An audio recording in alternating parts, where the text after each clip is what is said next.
maayong buntag. Karon mga ka-farms, gikan nami og Maragusan. Nga nagkarga nami og iti. Sa 60 ka sako nga itira. Kay ang limit nako ani nga bunggo mga ka-farms kay 70 ka sako ra. Pasubida dire kay subida kaayo. Nya dapat mag-amping ta kay kuan man.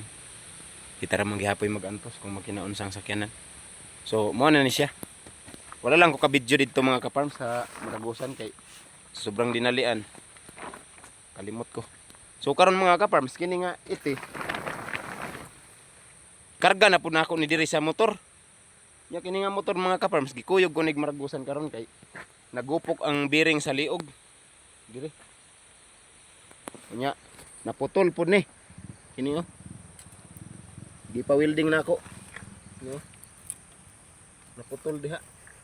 So karon okay na. Nya kargahan na pud nato ni og iti.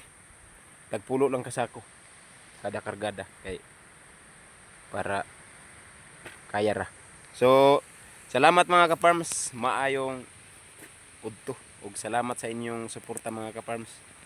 Dako na ning tabang sa amo ang mga ka-farms nga naning kamot ang inyong suporta ug pag-follow, like and share.